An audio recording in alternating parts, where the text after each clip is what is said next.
Si je vous dis enfant unique, vous pensez forcément à la Chine.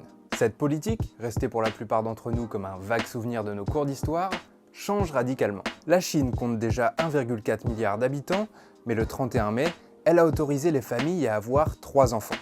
Sur le site du Figaro, vous vous interrogez sur cette démarche, certains craignant même une volonté du pays d'étendre sa domination.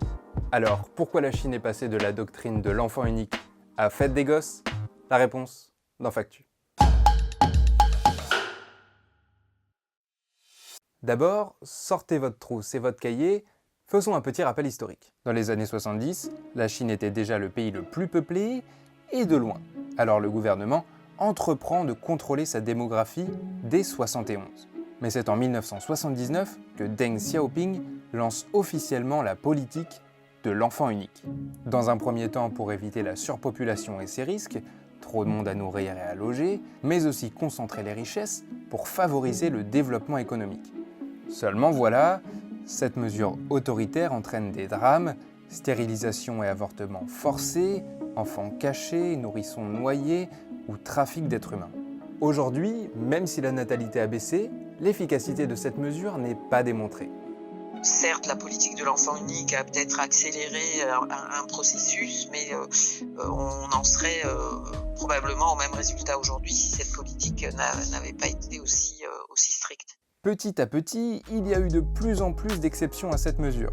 Ont pu déroger à la règle les familles qui habitent dans les campagnes, celles qui ont eu une fille en premier enfant, celles issues de minorités ethniques, et enfin, les parents eux-mêmes enfants uniques. En fait, c'est en 2016 que la Chine enterre officiellement cette doctrine et autorise tous les habitants à avoir 2 enfants.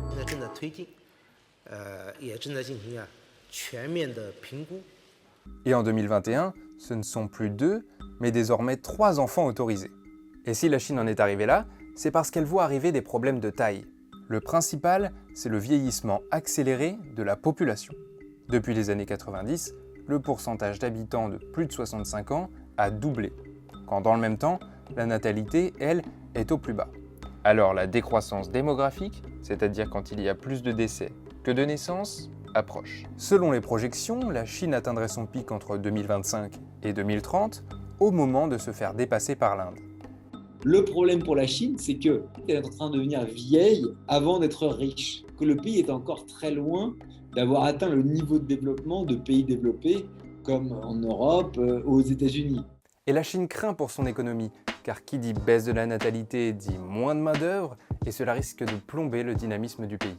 Il faut savoir qu'aujourd'hui, la Chine a un peu plus de 900 millions de personnes d'âge actif et que cette population va réduire de plus de 200 millions à l'horizon 2050. Cette population active pléthorique a été la clé du développement économique de la Chine au cours des 30 dernières années. Conséquence, baisse des salaires et des retraites, la Chine devra alors consacrer davantage de dépenses pour régler ses problèmes sociaux et inciter les familles à avoir des enfants.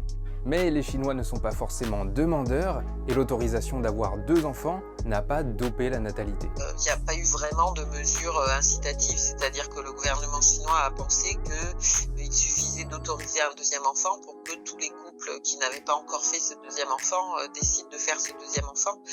La société s'est modernisée et les mentalités ont changé. Résultat, les Chinois ne veulent pas forcément de familles nombreuses. Pour des raisons qui peuvent être économiques,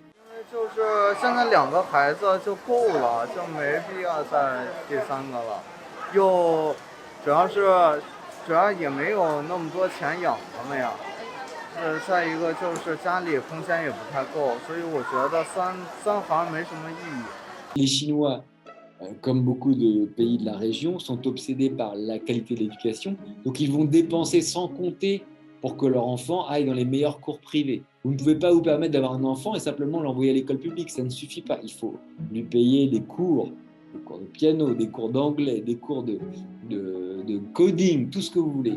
mais aussi parce que la famille n'est plus forcément la priorité pour beaucoup de jeunes aujourd'hui qui veulent profiter de leur jeunesse ou se concentrer sur leur carrière. Contrairement à ce que l'on pourrait penser, ce n'est pas pour dominer le monde que la Chine autorise un 3e enfant, mais plutôt pour régler ses propres problèmes.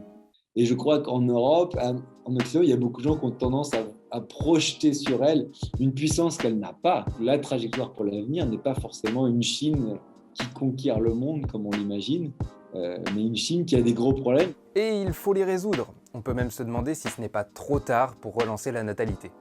Ça peut relancer la natalité, encore une fois, mais après on ne peut pas changer le passé. Et en fait, la très faible fécondité en Chine depuis une quinzaine d'années, on va dire, ces cohortes d'enfants, ces cohortes de naissance peu nombreuses, elles sont là et ça on peut rien y changer. Pour savoir si la Chine a réussi à relancer ses naissances, on se donne rendez-vous d'ici plusieurs années.